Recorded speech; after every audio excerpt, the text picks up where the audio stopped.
بنایا، ٹھیک ہے آپ نے بنایا، آپ نے شیعہ علماء کو کسی کو اعتماد میں لے کر ضابطہ اخلاق بنایا، یہ تو ایک طرفہ ضابطہ اخلاق ہے۔ جب ایک طرفہ ضابطہ اخلاق ہوگا تو اس میں نقائص ہوں گے، اور ان نقائص کو نشاندہی کرنے کے بعد دور نہیں کیا جائے گا تو یہ صورتحال پیچیدہ ہوتی جائے گی اور پھر خلفشار ہوگا اور ایک کنفیوژن کی صورتحال ہے۔ وزیر داخلہ صاحب کی طرف سے ایک ضابطہ اخلاق بنا تھا، ٹھیک ہے ہم اس کا احترام کرتے ہیں، لیکن اس میں 7 سے 8 شکیں ایسی ہیں جن کو میں آپ کے سامنے کہہ رہا ہوں کہ ہم کسی صورت ان کو ماننے کے لیے تیار نہیں ہیں۔ یہ میں آپ کو جو بتا دوں، عزاداری سید الشہداء، ہماری موت و حیات کا مسئلہ، یعنی عزاداری امام حسین، تشیع،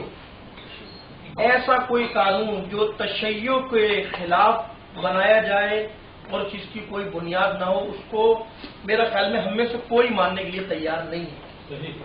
اس کی وجہ یہ کہ امام حسین کے معاملے پر کوئی کمپرومائز نہیں، کوئی دوسری بات نہیں، اور ایسے کسی قانون کو نہیں مانتے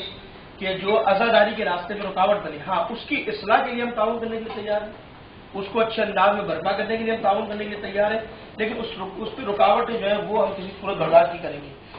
ہوم منسٹر صاحب سے ہم نے 2 ٹوک بات کی تھی، ایک مسئلہ جو لاؤڈ اسپیکر کا بھی فرقان صاحب نے بھی کہا، لاؤڈ اسپیکر کے حوالے سے ہوم منسٹر صاحب سے بات ہوئی تھی کہ بھائی لاؤڈ اسپیکر کے بغیر مجلس منعقد نہیں ہو سکتی۔ کہیں 2000 آدمی ہے، کہیں 1000 آدمی ہے، کہیں 3000 آدمی ہے، کہیں 500 آدمی ہے، کہیں 100 آدمی ہے، ٹھیک ہے۔ ہاں وہ تقاریر جو فرقہ واریت پر مبنی ہو، جو کسی مذہب کی توہین کرتی ہو، کسی کی توہین کرتی ہو، اس کو آپ روک سکتے ہیں، وہ آپ کا رائٹ ہے، کیونکہ آپ کی ذمہ داری ہے امن و امان قائم کرنا۔ لیکن امام حسین کے مقصد کو بیان کرنا، عزاداری کے حوالے سے مجلس برپا کرنا، اس میں اگر لاؤڈ اسپیکر پر پابندی لگائیں گے تو میرا خیال میں یہ تو میں آپ کے سامنے کہہ رہا ہوں کہ یہ متفقہ فیصلہ ہے، ہم میں سے کوئی بھی اس کو ماننے کے لیے تیار نہیں ہے۔ انہوں نے اخبار میں بیان دیا، ہوم منسٹر صاحب نے کہا کہ پابندی نہیں ہوگی لاؤڈ اسپیکر پر۔ اب جو نچلی سطح پہ جب میٹنگیں ہونا شروع کی، وہاں رینجرز کے عہدیداروں نے، پولیس کے ڈی سی نے، آئی جی نے، ایس ایس پی نے ایک ہی رٹ لگائی ہوئی ہے کہ نہیں ہمارے پاس نوٹیفیکیشن نہیں ہے، ہمارے پاس نوٹیفیکیشن نہیں ہے۔ آئی جی صاحب سامنے بیٹھے ہیں، جب یہ بات اس دن طے ہوئی تھی کہ نوٹیفیکیشن جاری کیا جائے گا اور اخبار میں بیان دیا جائے گا، اخبار میں بیان آیا اب تک کسی ڈی سی کو، کسی ایس ایس پی کو، کسی آئی جی کو، ڈی آئی جی کو کوئی نوٹیفیکیشن نہیں پہنچا، اور وہ ایک ہی رٹ لگائے ہوئے ہیں کہ لاؤڈ اسپیکر نہیں چلے گا، لاؤڈ اسپیکر نہیں چلے گا۔ آج آپ نے اس مسئلے کو حل کرنا ہے اور یہاں سے نوٹیفیکیشن جاری ہوگا سی ایم صاحب، اس لیے کہ اس کے بعد اگر آپ ہمیں بلائیں کہ حالات اچھے کریں تو میں تو آپ کو کہہ رہا ہوں، میں تو لوگوں کی ترجمانی کرنے آیا، پھر آپ ہم سے تعاون کی امید نہیں رکھیے گا۔ ہم کھڑے ہوں گے عزاداری کے مسئلے میں اپنی قوم کے ساتھ، ہم پھر آپ کے ساتھ نہیں کھڑے ہوں، کیونکہ ہم تو آپ کو نقائص بتا کر اور متوجہ کر رہے ہیں کہ یہ خدشات ہیں لاؤڈ اسپیکر کی وجہ سے، تو اس وقت ہماری پوری قوم اپنی قوم کے ساتھ کھڑی ہوگی اور آپ ہم سے تعاون کی درخواست کریں گے تو ہم میں سے کوئی تعاون آپ کے ساتھ نہیں کرے گا اس مسئلے میں، کیونکہ ہم آپ کو متوجہ کر رہے ہیں۔ تو لہٰذا پہلی فرصت میں لاؤڈ اسپیکر کے نوٹیفیکیشن کو جاری کیا جائے، اس میں آپ مینشن کر دیں کہ وہ مجلس اعضاء جو فرقہ واریت پر اور کسی کے فرقے کے خلاف بات ہو، اس کو آپ لاؤڈ اسپیکر کو بانڈ کر سکتے ہیں، لیکن امام حسین کے مقصد کو بیان کرنا، امام حسین کے فضائل مناقب کو بیان کرنا، اس پر کوئی پابندی نہیں ہوگی۔ یہ آپ آج ہمیں کیا کہتے ہیں وہ دیں، یقین دہانی کریں اور نوٹیفیکیشن جاری کریں، اور آج یہ DIGs, SSPs اور اپنے ڈی سی کو نوٹیفیکیشن جاری کریں کہ لاؤڈ اسپیکر رینجرز کو بھی کہ نوٹیفیکیشن پہنچ جان کے بعد کہ عزاداری پر پابندی نہیں ہے، جلوس پر پابندی ہے۔ جلوس چلتا ہے، جلوس پہ بعض جگہ تو ہم لاؤڈ اسپیکر کرتے استعمال اس لیے ہیں کہ خدا نہ خواستہ کوئی بلاسٹ ہو جاتا ہے، کوئی حادثہ ہو جاتا ہے تو اس مجمع کو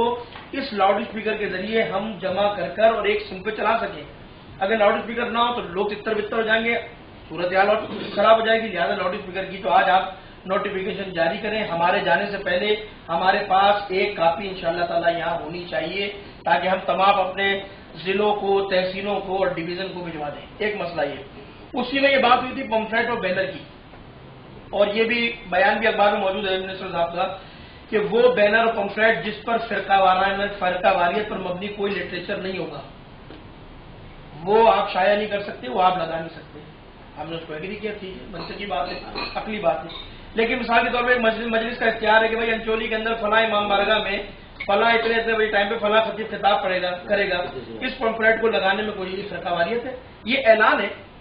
یہ پیغام ہے تاکہ لوگ پڑھیں اور لوگ اس میں مجلس میں شرکت کریں۔ اس کو بھی اکھاڑا جا رہا ہے، ان بینروں کو بھی پھاڑا جا رہا ہے ڈنڈے کے زور پر۔ کیا ہو رہا ہے؟ اس سے آہستہ آہستہ ایک ماحول بن رہا ہے ایک ٹکراؤ کی صورتحال پیدا ہو رہی ہے، اور یہ ٹکراؤ کی صورتحال کو پیدا کرنے میں انتظامیہ کا 99% ہاتھ ہے اب تک، کیونکہ نیچے اپنے ڈیلیور کرنے ہم سے باتیں کرتے ہیں، نیچے کچھ نہیں جا رہا اب تک، نیچے نہیں جا رہا، جس لیے نتیجہ بھی نکل رہا اور صورتحال پیدا ہو رہی ہے۔ دوسرا، اس دن میٹنگ کے اندر ہم بیٹھے تھے اور اس میں یہ کہا تھا کہ صوبے میں اور ضلع میں علماء کے داخلے پر پابندی اور تفصیلات منسلک ہیں اس ٹاپک کے ساتھ۔ جب میں نے ہوم منسٹر صاحب سے پوچھا کہ بھائی تفصیلات کیا ہے آپ بتائیے، کون علماء جن پر پابندی لگائی ہے، انہوں نے کہا وہ آپ سے بیٹھ کے طے کریں گے کون ہے اور کون نہیں ہے۔ اب کیا ہو رہا ہے سندھ کے اندر، مولانا اسد رضا نعیمی، مولانا کیا کہتے ہیں ہمارے ایک وہ ہے مولانا منظور سولنگی صاحب اور مولانا اسد اقبال، 6-7 علماء کی لسٹ میرے پاس آ چکی ہے کہ جن پہ داخلے پر پابندی لگائی جا رہی ہے مختلف اضلاع میں، انٹیریئر سندھ کے اندر، ٹھیک ہے نا، پابندی لگائی جا رہی ہے، جبکہ ان میں سے کوئی آدمی ایسا نہیں ہے جو فرقہ واریت پر مبنی بات نہ کرتا ہو، کوئی نہیں کرتا، کوئی عالم ہے، اہل علم ہے، ان کو مجلس پڑھنے کے لیے آپ دعوت دیتے ہیں، وہ دعوت دیتے کوئی بھی دے سکتا ہے۔ تو یہ صورتحال پیدا ہو رہی ہے، کیوں کہ آپ نے کوئی چیز آئیڈینٹیفائی کی نہیں ہے، اب جو ان کے ہاتھ میں آ رہا ہے وہ قلم چل رہا ہے، تو اس پہ نظر ثانی کریں، کیونکہ محرم کل ہے، لوگوں کی مجلس متاثر ہو رہی ہے، اب ایک دم کھڑے کھڑے خطیب نہیں ملتا اگر آپ نے۔ پھر دوسرا مسئلہ یہ اخبار میں آیا، نوٹیفیکیشن کوئی نہیں ہے، کسی کو آپ بینڈ کرتے ہیں اس کو مطلع کرتے ہیں، آپ نہیں کرتے کہ بھائی آپ بینڈ ہے آپ فلانی، وہ بیچارے اخبار میں پڑھ کے آپ فون کریں مولانا یہ کیا ہو گیا ہماری مجلس۔ تو ان چیزوں کو ذرا آپ سنجیدہ لیں، اس صورتحال کو دیکھیں۔ ایک اور بات، سبیلوں کے حوالے سے بات ہوئی تھی، انہوں نے کہا تھا کہ بھائی ریکارڈنگ نہیں چلے گی، ریکارڈنگ وہ کہ جو خطیب اشتعال انگیز تقریر کرتا ہے، اشتعال کا بھی میں نے اس دن کہا تھا کوئی تفصیل بیان کیجیے اشتعال کیا ہے، اگر میری تقریر آپ سن لیں گے تو آپ مجھے تو روزانہ FIR کاٹیں گے، بولیں گے کہ بھائی یہ تو بڑے شعلہ بیان ہے، تو شعلہ بیان ہونا اشتعال نہیں ہوتا، وہ فن خطابت ایک آرٹ ہے، خود خطابت ایک آرٹ ہے نا۔ اب وہ خطیب جو فرقہ واریت پہ مبنی بات کرتا ہے تو آپ اس کی کریں، قانونی کارروائی کریں، اس کو FIR کاٹیں، لیکن ایک جذباتی تقریر کرتا ہے، ایک اچھی سخنرانی کرتا ہے، اس کا طریقہ کار ہے، تو اشتعال انگیز میں اس کو آئیڈینٹیفائی کریں۔ یہ چیزیں بہت امپورٹنٹ ہیں، یہ میں اس لیے بتا رہا ہوں کہ یہ شروع ہو گیا اب کے اندر۔ ایک اور بات، وفاق کل آپ نے یہاں سے دیوبندی علماء کا وفاق المدارس کا اجلاس بلایا، اس میں ہمارے وفاق المدارس کو نہیں بلایا، مجھے نہیں معلوم کیوں بلایا، نہیں بیان کیے بلایا گیا، یہ آخر میں آپ وضاحت کر دی گا۔